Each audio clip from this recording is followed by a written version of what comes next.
dare you come here with that sign? You know better than this. I am ashamed of you. I was 19 years old when my mother threw me out of her apartment for being pro-life. It was a Tuesday evening in October 2010. I was home from Portland State University for dinner, a weekly ritual we'd maintained since I started college.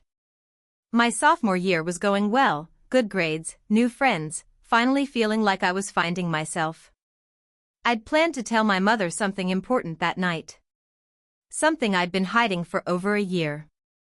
My mother, Patricia Mitchell, everyone called her Patty, was a social worker and a passionate Democrat. Our apartment in Southeast Portland was decorated with progressive political posters. A framed photo of Gloria Steinem hung in the hallway. Ruth Bader Ginsburg's face was on a coffee mug. My mother volunteered at Planned Parenthood on weekends. She'd taken me to my first pro-choice rally when I was 12.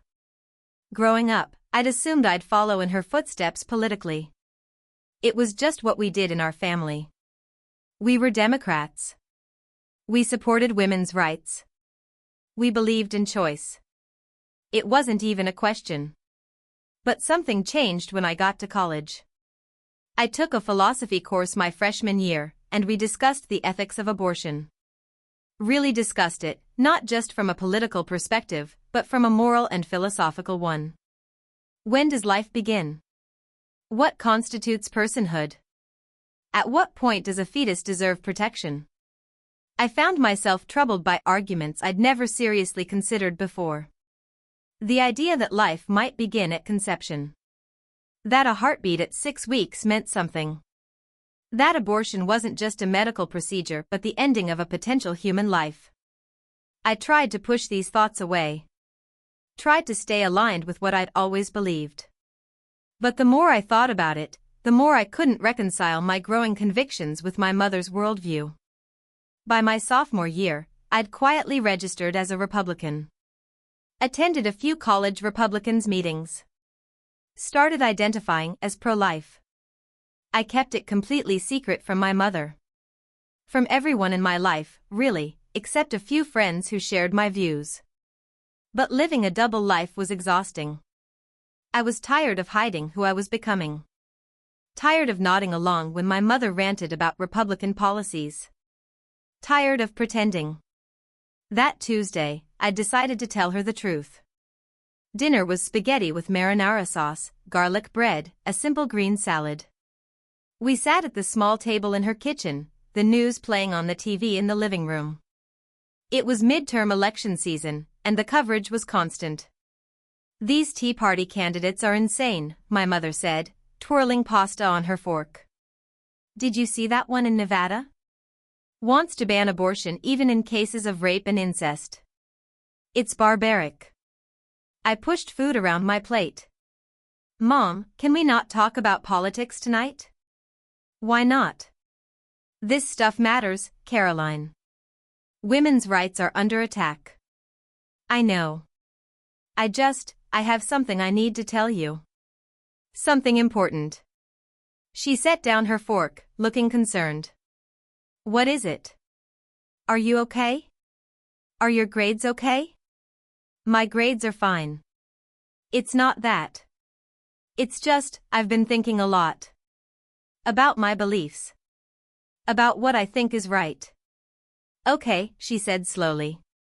I took a deep breath. "Mom, I'm pro-life. I don't support abortion. And I'm voting Republican in the midterms." The silence that followed felt like it lasted an hour. My mother stared at me, her expression shifting from confusion to disbelief to something harder. Anger. "What did you say?" I said I'm pro-life. I believe life begins at conception. I don't think abortion is. "You're joking. This is a joke, right?" "No, Mom. I'm serious. I've been thinking about this for over a year. I've really examined my beliefs, and this is where I've landed. I'm against abortion. I'm going to vote for candidates who will protect unborn life."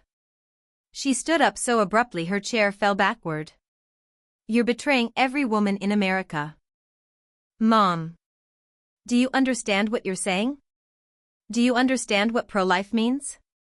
It means controlling women's bodies. It means forcing women to carry pregnancies they don't want.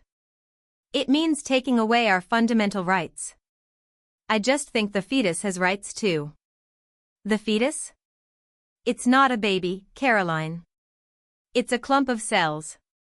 And you're siding with the people who want to drag us back to back-alley abortions and coat hangers. I stood up too, my hands shaking. I'm not siding with anyone. I'm just telling you what I believe. I thought you'd want to know.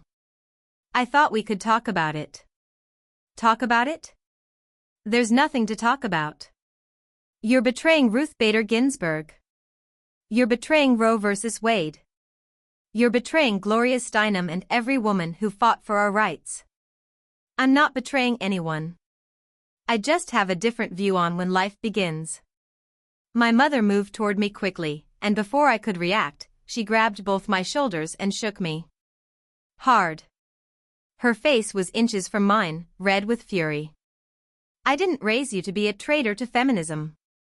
I didn't raise you to betray women's solidarity. How could you do this?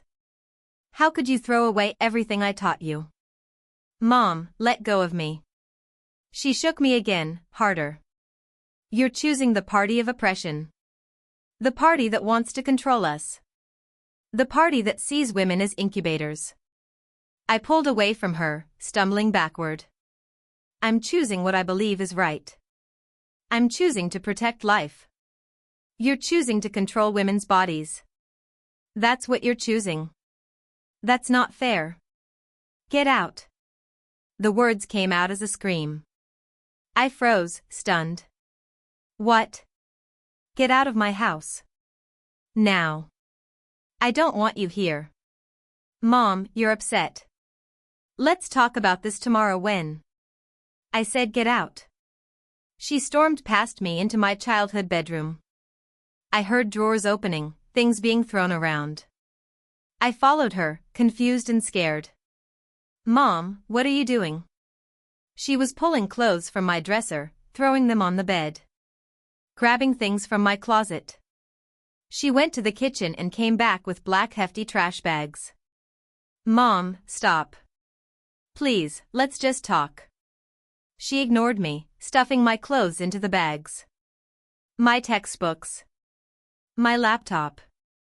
Photos from my desk. Everything that was mine. She worked with manic energy, her face still red, tears streaming down her cheeks now. You're not my daughter, she said as she worked. My daughter wouldn't betray everything I stand for. My daughter wouldn't side with the people who want to oppress us. I'm not siding with anyone. I just have different beliefs. Then take your beliefs and get out of my house. Within 20 minutes, everything I owned was stuffed into 4 large black trash bags. My mother dragged them to the front door and threw them onto the porch. It was raining, typical Portland October weather, and the bags immediately started getting wet. Mom, please. Don't do this. I don't have anywhere to go. That's not my problem. You made your choice. You chose Republicans. You chose to betray women.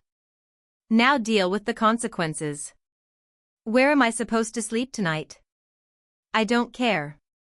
Call your Republican friends. Call your pro-life people. See if they'll help you. Mom. Don't call me that. I don't have a daughter who's a traitor to women. She stepped back inside and slammed the door. I heard the deadbolt turn. I stood there on the porch in the rain, staring at the closed door, unable to process what had just happened. My phone was dying, 8% battery. My laptop was in one of the bags getting soaked. I had $43 in my bank account. No car, I'd been using my mother's. No credit cards. Nowhere to go.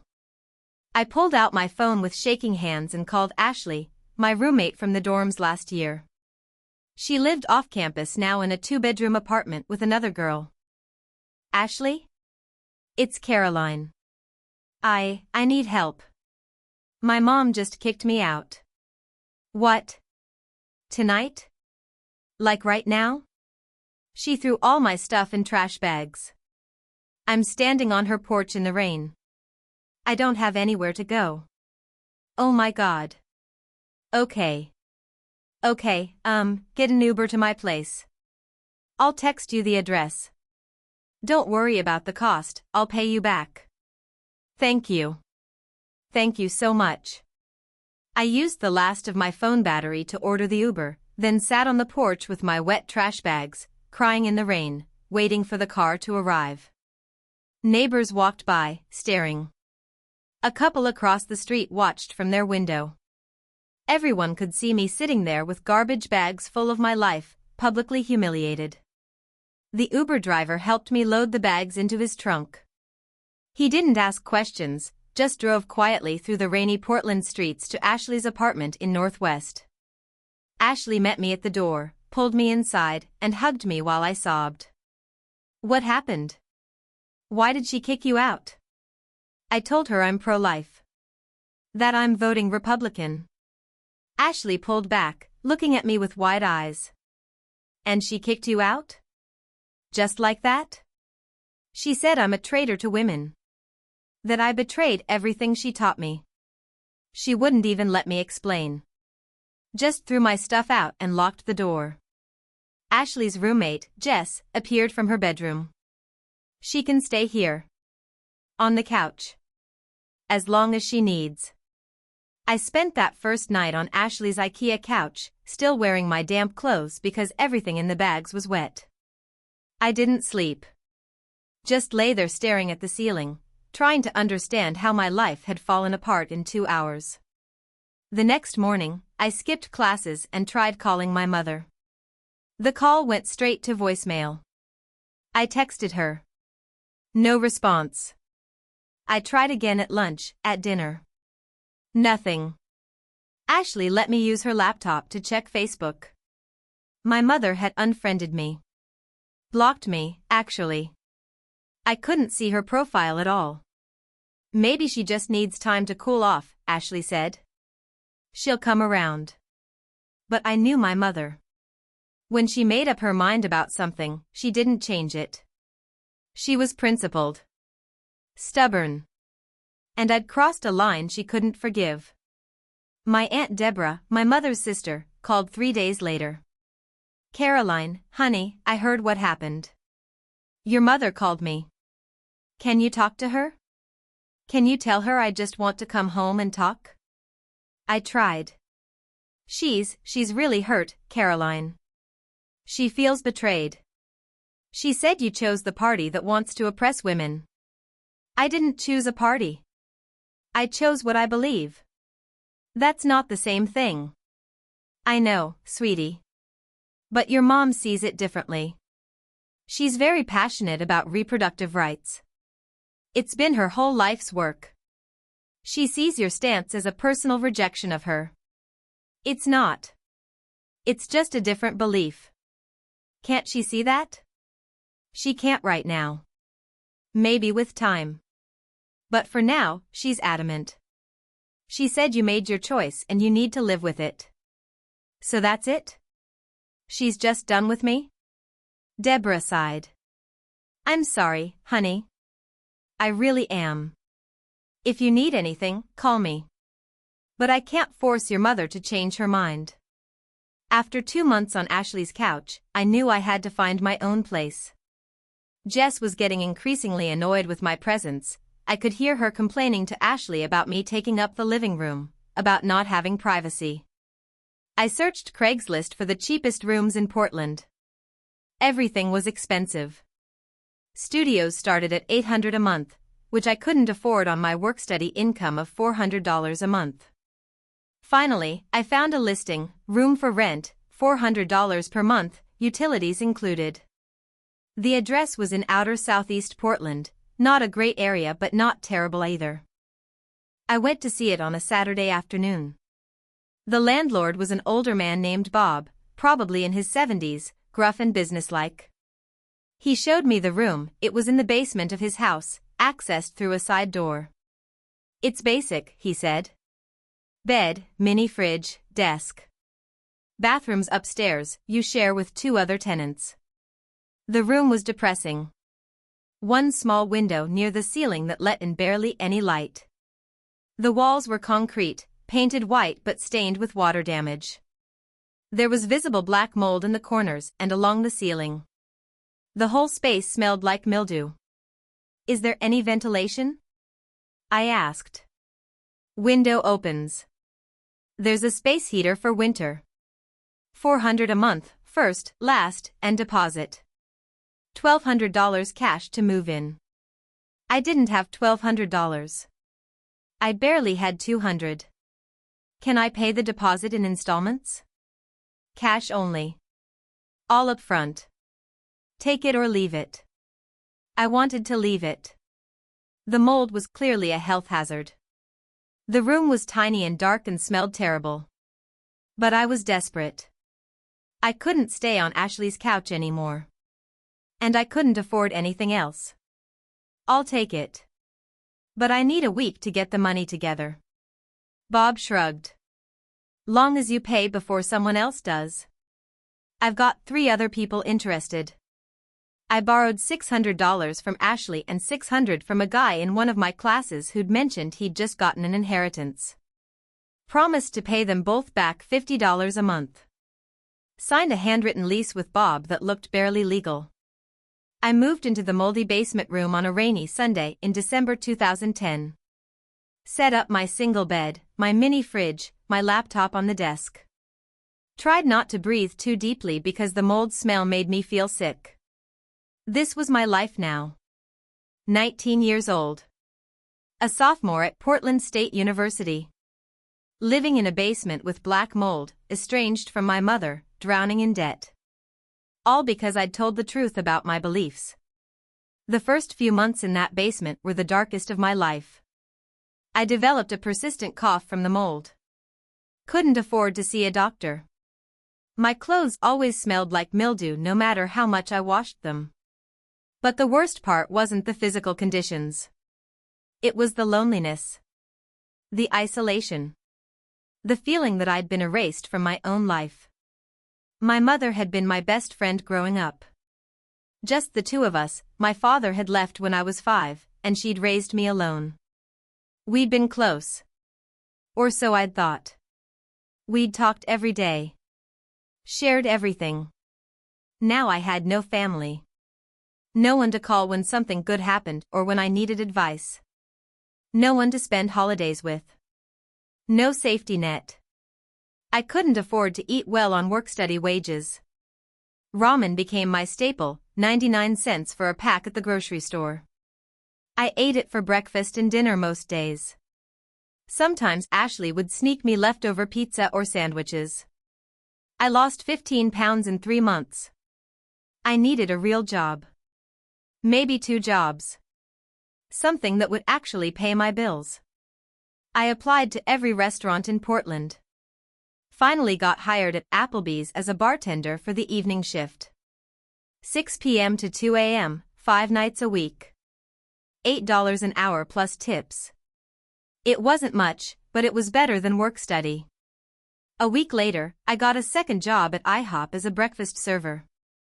6 a.m. to 2 p.m., 6 days a week. Same pay, plus tips.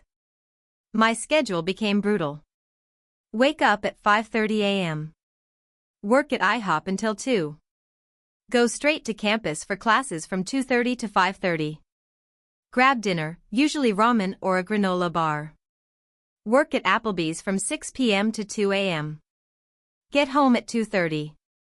Sleep from 3 to 5:30. Repeat.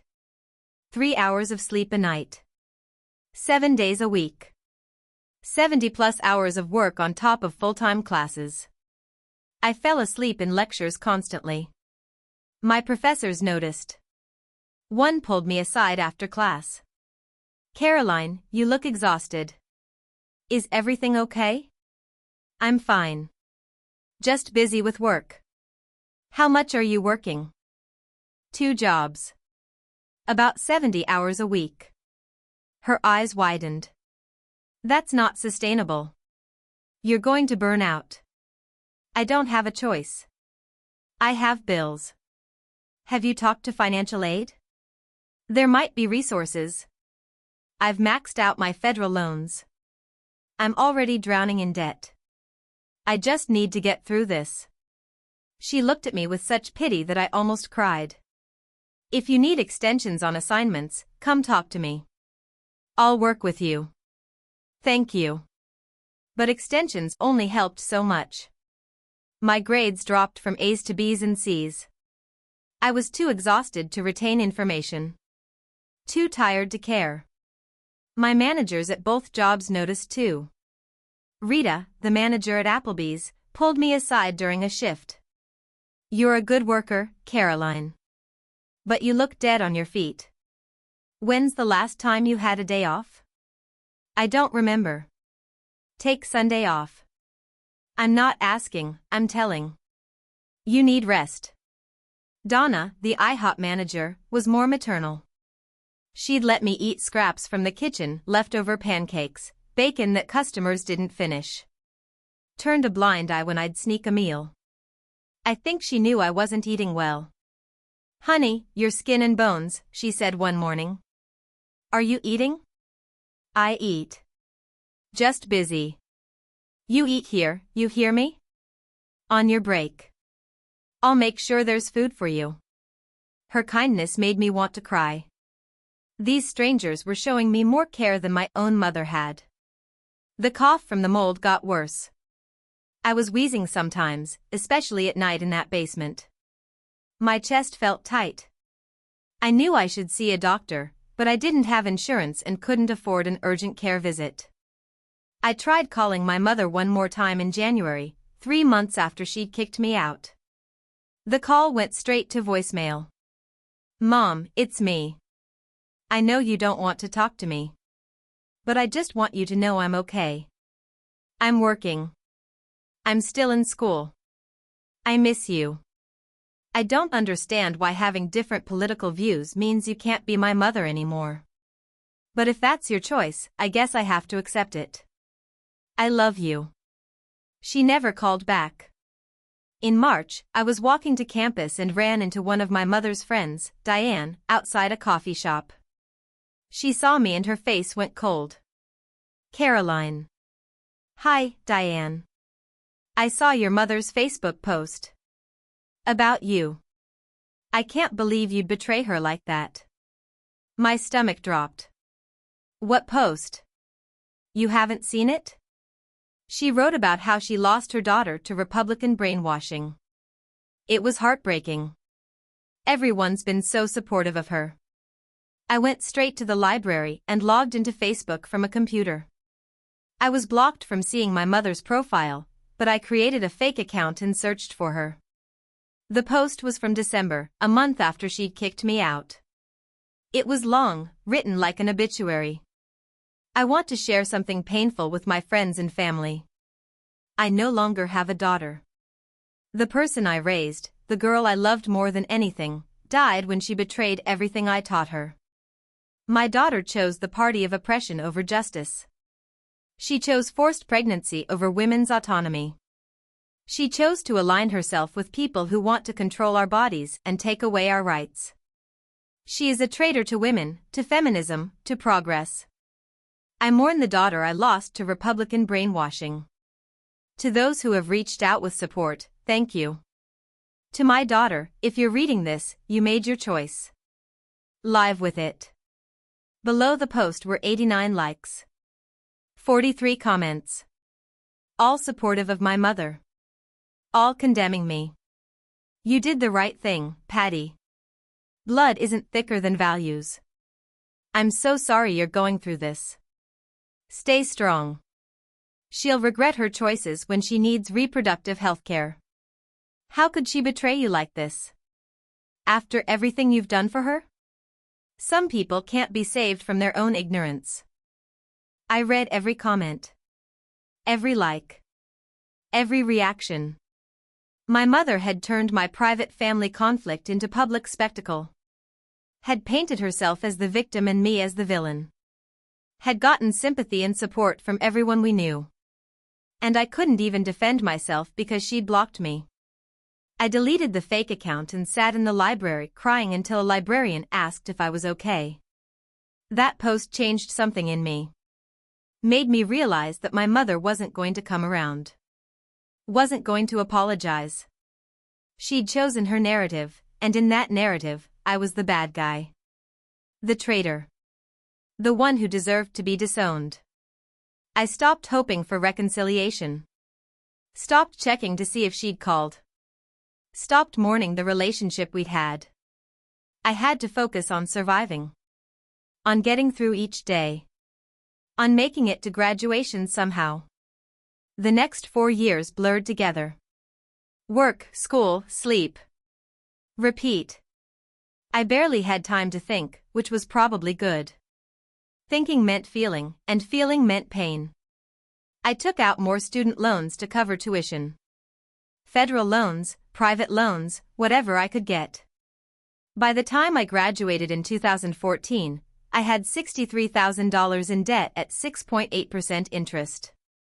The payments would be $650 a month for 10 years. I graduated on a sunny June day. Walked across the stage in a rented cap and gown to accept my diploma in biology. Ashley and James, a guy I'd been dating for a few months, were in the audience cheering. But the family section where my mother should have been sitting was empty. I saw other graduates with their parents, taking photos, celebrating. Saw mothers crying and hugging their children. Saw fathers proud and beaming. I had no one. Just 2 friends who'd taken time off work to watch me graduate. It should have felt like an accomplishment, I'd done it, despite everything, but instead it just felt lonely. After graduation, I needed a job. A real career job that would let me pay off my loans and stop living in that moldy basement. I applied for lab positions, research assistant roles, anything related to my biology degree. But every entry-level position wanted experience I didn't have and paid maybe $35,000 a year. Not enough to cover loans, rent, and basic living expenses. Ashley, who'd graduated the year before with a psychology degree, suggested pharmaceutical sales. My cousin does it. Makes good money. Like $55,000 base salary plus commission. They provide a car. Good benefits. You should look into it. I researched it. The job was basically visiting doctors' offices and hospitals, educating them about medications, building relationships. It required a science degree and strong communication skills. The restaurant work had taught me how to talk to people, how to sell, how to be personable even when exhausted. Pfizer was hiring. I applied. Got called for an interview. The interview process was intense, 3 rounds, multiple people, a presentation about a drug I had to learn about in 2 days. But I'd survived worse than a job interview. I'd survived homelessness and mold and 70-hour work weeks. I could handle this. Mark Stevens, the hiring manager, called me a week later. Caroline, we'd like to offer you the position. Sales representative, Pacific Northwest Territory. $52,000 base, plus commission, company car, full benefits. Are you interested? $52,000. More money than I'd ever imagined making. A real salary. Benefits. A car. Yes. Absolutely yes. Great. You start in 3 weeks. Welcome to Pfizer. I hung up and cried. Not from sadness this time. From relief. From the feeling that maybe, just maybe, things were going to be okay. For the first time in 4 years, I could see a future that didn't involve moldy basements and ramen dinners and 3 hours of sleep. I'd survived. Despite everything my mother had done. Despite being kicked out at 19. Despite the poverty and the isolation and the despair. I'd survived. And now I was going to thrive. I started at Pfizer in July 2014, and it felt like stepping into a completely different world. The training was intense, 2 weeks at corporate headquarters in New York, learning about the medications, the sales process, compliance regulations. They put us up in a nice hotel, gave us meal stipends, treated us like professionals. I'd never been treated like a professional before. I'd been a server, a bartender, a broke college student. Now I had business cards. A company car, a Toyota Camry, nothing fancy but it was mine to use. A laptop. An expense account. A salary that deposited into my bank account every 2 weeks like clockwork. The first paycheck was surreal. After taxes, it was around $3,000 for 2 weeks of work. I'd made that much in a month working 70 hours a week at the restaurants. Now I was making it in 2 weeks working 40. I paid Ashley back the money I'd borrowed. Paid the guy from my class. Moved out of the moldy basement and into a real apartment, a 1-bedroom in Northeast Portland with actual windows and no visible mold. It cost $1,200 a month, which felt like a fortune, but I could afford it now. I bought real groceries. Meat. Fresh vegetables. Food that wasn't ramen. I gained back the weight I'd lost. Started sleeping normal hours. My cough finally went away after I left that basement. For the first time in 4 years, I felt human again. The job itself was challenging but doable. I'd drive around to doctors' offices and hospitals in Oregon and Washington, introducing myself, leaving samples, trying to build relationships. Some doctors were receptive.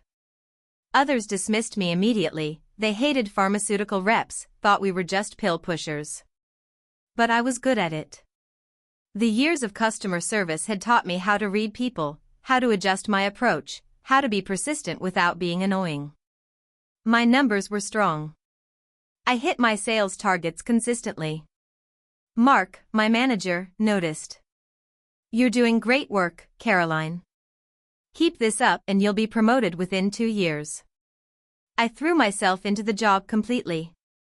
Worked long hours not because I had to, but because I wanted to. Because succeeding felt good. Because every promotion, every bonus, every recognition was proof that I'd made it despite my mother's rejection. In 2016, I met James at a pharmaceutical conference in Seattle. He worked for a competing company, also in sales. We started talking at the hotel bar after the sessions ended for the day. "You're with Pfizer?" he asked, seeing my name badge. "Yep." "You're with Novartis?" "Guilty." "Pacific Northwest Territory." "You?" "Same region." "We're probably calling on the same doctors." He laughed. "Probably. May the best sales rep win." We talked for 3 hours that night. About work, about life, about everything. He was 31, had been in pharma sales for 6 years, had grown up in Idaho in a conservative family. When I mentioned I was Republican, his face lit up. "Really? Most people in Portland act like I'm Satan when I mention I vote Republican. Tell me about it."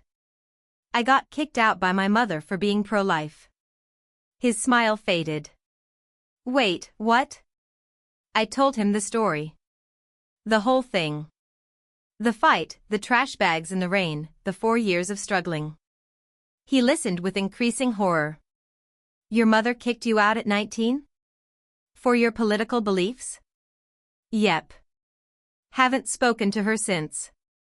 That's abuse. You know that, right? Kicking out a teenager over politics? I don't know if I'd call it abuse. It is. You were her child.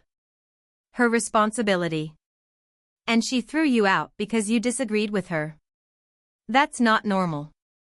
That's not okay. Hearing someone else say it out loud made something crack inside me. I'd spent 4 years telling myself it was my fault. That I should have kept my beliefs hidden. That I'd brought it on myself by being honest. But James was right. It wasn't normal. It wasn't okay. My mother had chosen ideology over her own child. That was her failure, not mine. We exchanged numbers that night. Started dating long distance, he was based in Spokane, I was in Portland. We'd meet halfway on weekends, take turns visiting each other. It was the first healthy relationship I'd ever had. He knew everything about my past and didn't judge me for it. His family welcomed me warmly when I met them. His mother hugged me and said, "James told us what you went through. You're so strong. We're so glad you're here." I almost cried. I hadn't heard a mother figure say she was glad I existed in 6 years. By 2017, I was promoted to senior sales representative with a raise to $68,000. The student loans were being paid down slowly, I was paying extra every month, trying to kill them faster. But the interest was brutal. That 6.8% meant I was paying almost $400 a month just in interest. James and I got engaged in 2018. He'd taken a position with his company in New Jersey, and I'd requested a transfer to the same region.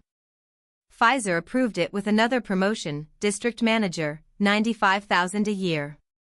We got married in 2019 in a small ceremony at a winery in New Jersey. Ashley flew out to be my bridesmaid.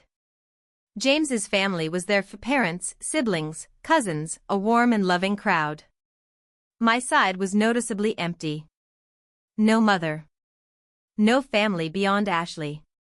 James's mother noticed. "Where's your family, sweetheart? I don't have contact with them. My mother and I had a falling out years ago." She hugged me tight. "Then we're your family now. Okay? You're one of us." I cried during the ceremony. Happy tears, mostly. But also tears for the mother who should have been there and wasn't. For the family I'd lost. For the hole that would always exist. But I had James. Had his family. Had built a life I was proud of. That had to be enough. The career continued climbing.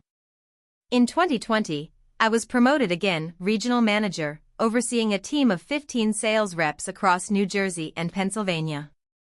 $120,000 a year.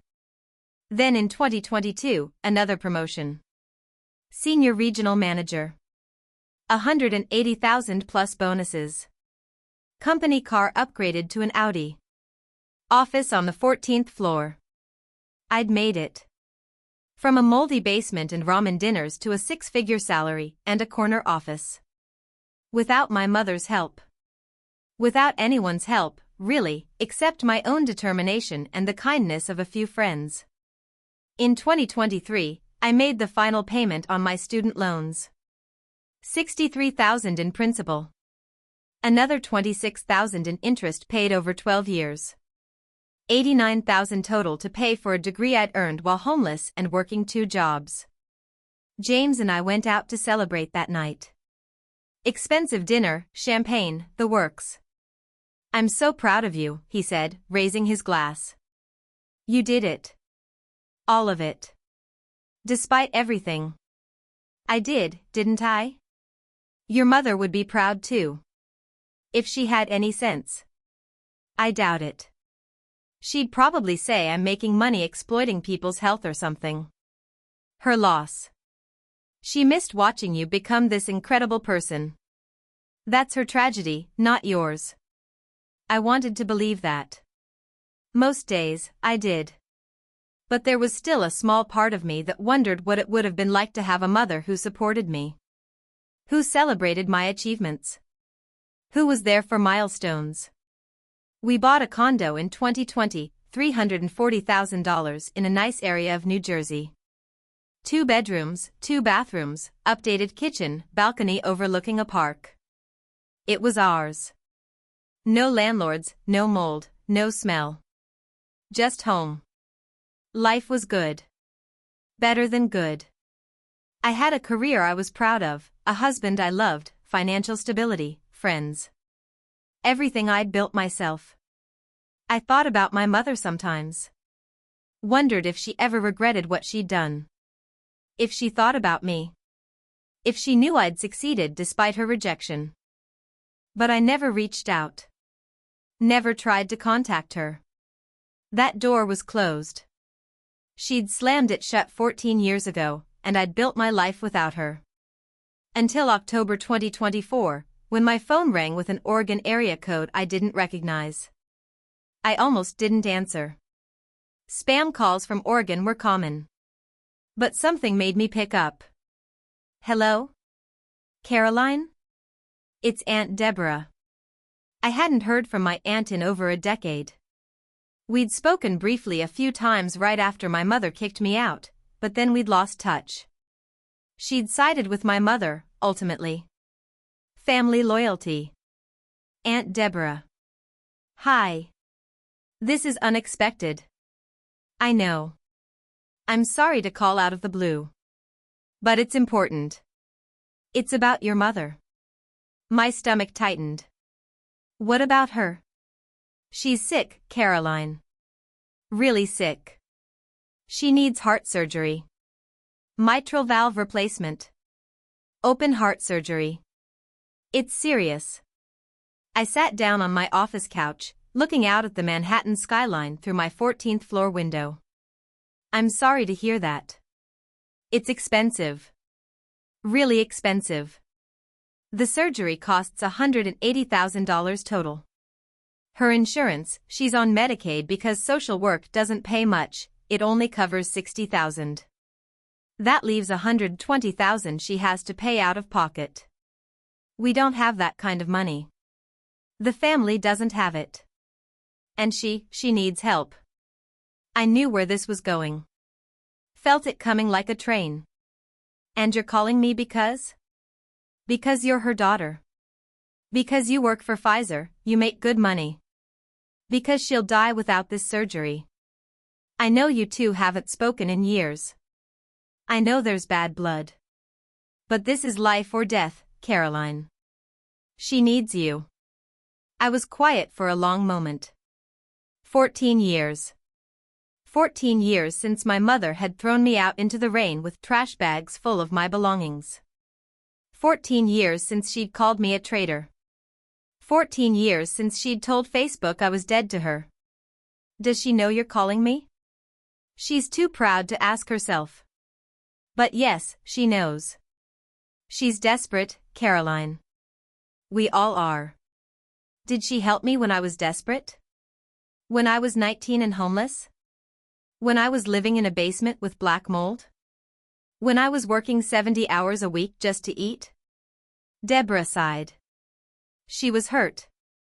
Angry. She made mistakes. She made a choice. A deliberate choice. She chose her political ideology over her daughter. She publicly disowned me on Facebook. 89 people liked that post, Aunt Deborah. Did you like it? No, I didn't. But you didn't defend me either. No one did. You all let her paint me as the villain for having different beliefs. You all supported her decision to kick me out. Now you want me to give her $120,000? She's dying, Caroline. Whatever happened between you two, she's still your mother. You can't let her die. She stopped being my mother 14 years ago. When she threw me out. When she told everyone I was dead to her. You don't get to be a mother only when it's convenient. Only when you need something. Please. She's family. No. She's a woman who shares my DNA and who made it very clear I wasn't her family anymore. I built my life without her. She can face her death without me. That's cold, Caroline. You know what's cold? Kicking out your 19-year-old daughter in the rain. Writing a Facebook post about how she's dead to you. Never apologizing. Never reaching out. Not for birthdays, not for my college graduation, not for my wedding. Nothing. For 14 years. But now she needs money, and suddenly I'm family again? No.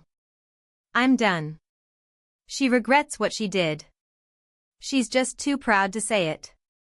Then she can die proud. I have to go, Aunt Deborah. Don't call me again. I hung up before she could respond. Sat there in my office, hands shaking, heart racing. 14 years. 14 years and the first contact is asking for $120,000. The audacity was breathtaking. James called at lunch. How's your day? My aunt called. The one I haven't talked to in a decade. My mother needs heart surgery. $180,000. Insurance covers 60. They want me to pay the rest. Silence on the other end. Then, are you fucking kidding me? Nope. Apparently I should help because she's my mother and family helps family. The mother who kicked you out at 19? That mother? The very same. What did you say? I said no. Hung up. But I'm shaking, James. I'm sitting here shaking because part of me feels guilty. Like maybe I should help. Like maybe I'm being cruel. You're not being cruel. You're setting boundaries. She destroyed you. She threw you out. She publicly disowned you. You rebuilt your life without her help. You don't owe her anything. Especially not $120,000. But she'll die without the surgery. That's not your responsibility. She made choices. Those choices have consequences. If she dies, that's tragic. But it's not your fault. It's hers for burning every bridge with the one person who might have helped her. I knew he was right. Logically, intellectually, I knew. But the guilt was still there. The small voice saying she's your mother over and over. I tried to work but couldn't focus. Kept staring at my phone, wondering if my mother would call directly. Wondering what I'd say if she did. 7 days later, she did. Unknown Oregon number. I stared at it for 3 rings before answering. Hello? Caroline. My mother's voice. Older than I remembered. Weaker. Tired. Caroline, it's Mom. 14 years since I'd heard her voice. It hit me like a physical blow. I know who it is. Deborah said she called you. Told you about the surgery. She did. I know I don't deserve your help. I know I have no right to ask. But I'm asking anyway. I need this surgery. I'll die without it. And I don't have the money. Please, Caroline. Please help me. I stood up, walked to my office window. Looked out at Manhattan. At the life I'd built. The success I'd achieved. All of it without her. You called me a traitor to women, I said quietly. I know. I was angry. I was wrong. You threw my belongings in trash bags. Put them on the porch in the rain. Locked the door. I made a mistake. I was hurt. You wrote a Facebook post. Said I was dead to you. That you didn't have a daughter anymore. 89 people liked it. Do you remember that? Silence on the other end. Do you remember, Mom? Because I do. I remember every word. She is a traitor to women, to feminism, to progress. I mourn the daughter I lost to Republican brainwashing. You wrote that about me. Your daughter. Who you raised. Who loved you. I was angry. You were cruel. You were ideologically rigid to the point of abusing your own child. You kicked me out at 19. I lived in a basement with black mold for 4 years. I worked 70 hours a week. I ate ramen for every meal. I graduated with $63,000 in debt that took me 12 years to pay off. 12 years. I finished paying it last year. I didn't know. Because you didn't care. You made me dead to you, remember? Dead people don't have struggles. Dead people don't suffer. You killed me off and moved on with your life. And now you need something, and suddenly I'm alive again? Please, Caroline. I'm begging you. I'll die without this surgery. You said traitors to women don't deserve mercy. That they should face consequences for their choices. Remember? That was your whole argument. That I chose wrong and should suffer for it. That was about politics. And this is about family. You chose politics over family. You chose your ideology over your daughter. Now I'm choosing myself over you. That's consequences. I'm your mother. No. You stopped being my mother 14 years ago. Mothers don't throw their children out for having different beliefs. Mothers don't publicly humiliate their children on social media. Mothers don't abandon their children for over a decade and then call begging for money. I'm sorry. I'm so sorry. I was wrong. Please, I'm begging you. Don't let me die. I closed my eyes. Heard the desperation in her voice. The fear. The regret that only came now, at the end, when she needed something. You have 89 Facebook friends who supported your decision to disown me. Ask them for help. You volunteer at Planned Parenthood, ask them for help. You're part of all these feminist organizations, ask them for help. The people who agreed with you that I was a traitor? Ask them for money. They don't have money. Neither do I. Not for you. You make 6 figures. You work for Pfizer. You can afford this. I can afford it. You're right. I make $180,000 a year plus bonuses. I have savings. Investments. A nice condo. I could write a check for $120,000 and it wouldn't destroy me financially. Then please. But I won't. Because you don't deserve my help. You don't deserve my money. You don't deserve anything from me except exactly what you gave me. Which was nothing. Less than nothing. Rejection. Cruelty. Public humiliation. So that's what you get back. You're going to let me die? I'm not letting you do anything. You're facing the consequences of your own choices. You chose to kick me out. You chose to cut me off. You chose pride and ideology over relationship. Now you get to live with those choices. Or die with them. I don't really care which. How can you be so cruel? I learned from the best. I hung up. Blocked the number immediately. Then sat down on my office floor and cried. Not for my mother. Not from guilt or regret. But from the release of 14 years of pain. Of finally saying everything I'd wanted to say. Of closing a door that had been open just a crack, letting in cold air and doubt. Now it was closed. Completely. Finally. James came home that evening to find me on the couch, staring at nothing. She called, didn't she? Yeah. What did you say? I told him. Everything. The whole conversation. He sat next to me, holding my hand. How do you feel? Empty. Sad. Relieved. Guilty. All of it. The guilt is normal. But you did the right thing. Did I? She's going to die. Maybe. Or maybe she'll find the money somewhere else. Start a GoFundMe. Get help from her community. That's not your problem. You didn't create this situation. She did. 14 years ago when she kicked you out. I keep thinking about what she said. That I'm cruel.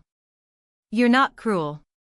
You're protecting yourself from someone who hurt you deeply. That's not cruelty. That's survival. Over the next few days, more calls came. Unknown numbers. I didn't answer. Let them all go to voicemail. Listen to the messages later. Aunt Deborah, crying. Please, Caroline. She's in the hospital. She's getting worse. We're running out of time. A woman I didn't recognize. My name is Linda. I'm a friend of your mother's from Planned Parenthood. She told me what's happening. I understand you two are estranged, but surely you can put that aside to save her life. Another woman. This is Patricia's social worker colleague, Ruth. What you're doing is unconscionable. She's your mother. She raised you. You owe her. I blocked every number. Deleted every voicemail without fully listening. Built a wall between myself and them. Then my mother somehow got my work email. Sent a long, rambling message begging for help. Said she was dying. Said she'd made mistakes but didn't deserve death. Said I was her only hope. I deleted it without reading past the first paragraph. Set her email to go straight to spam. Aunt Deborah found me on LinkedIn. Sent a message, "Your mother is in critical condition. This is your last chance to help her. Don't let her die. You'll regret it forever." I replied once, "I won't regret it." She had 14 years to apologize. To reach out. To rebuild our relationship. She chose not to. She only called when she needed money. That tells me everything I need to know about her priorities. I owe her nothing. Don't contact me again. Then I blocked her there too. The messages stopped after that.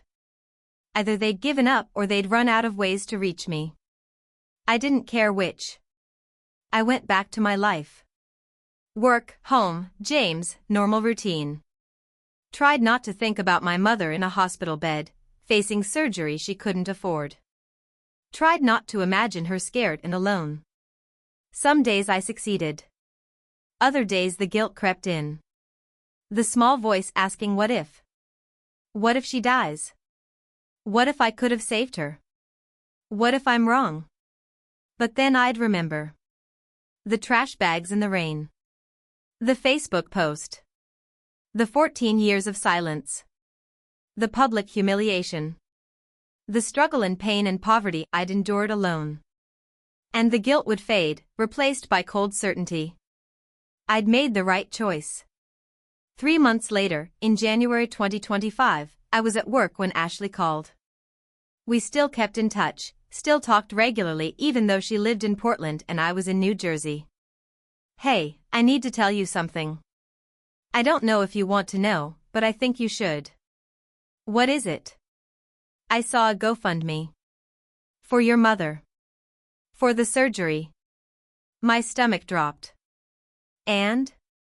"She raised $18,000. It's been up for 2 months. Her friends donated. People from her church.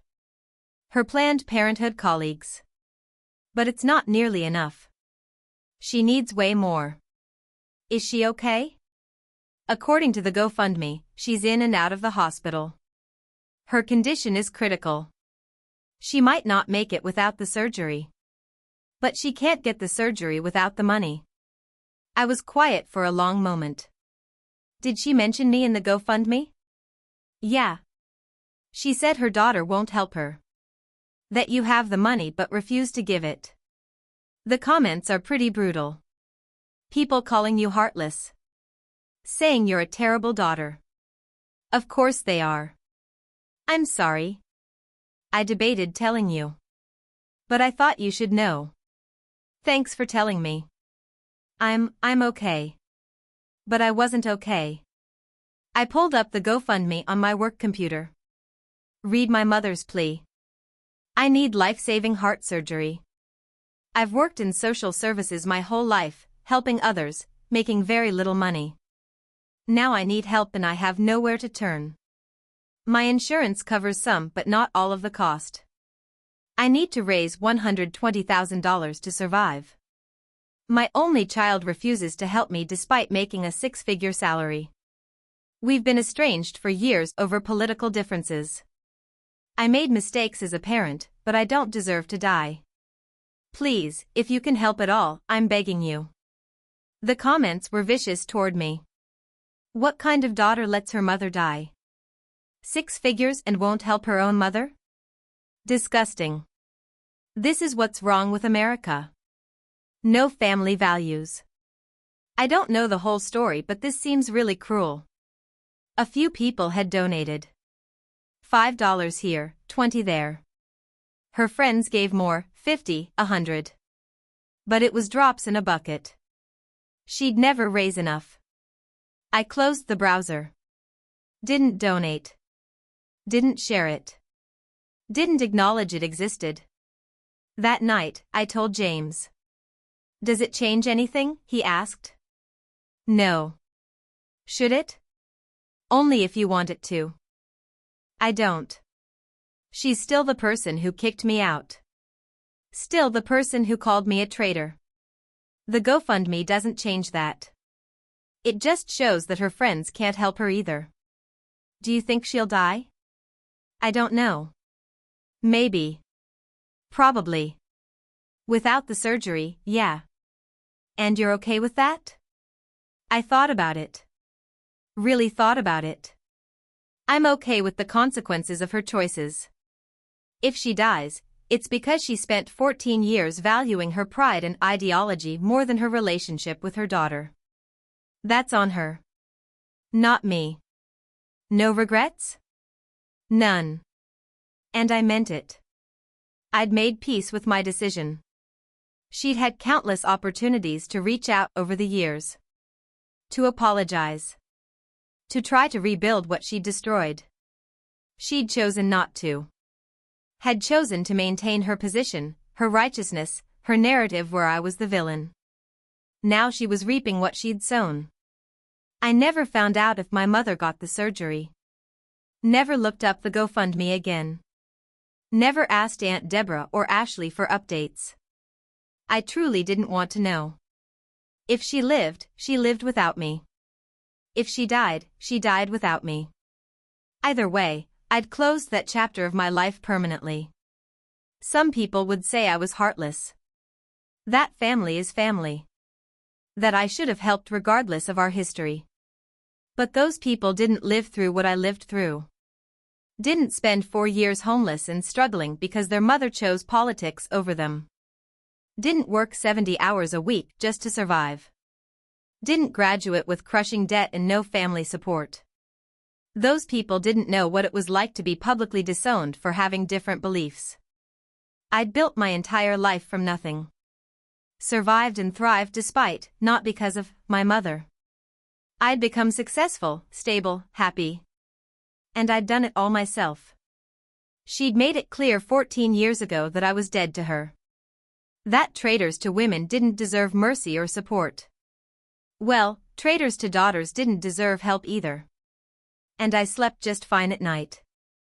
My life went on. Work continued. James and I celebrated our 5-year anniversary.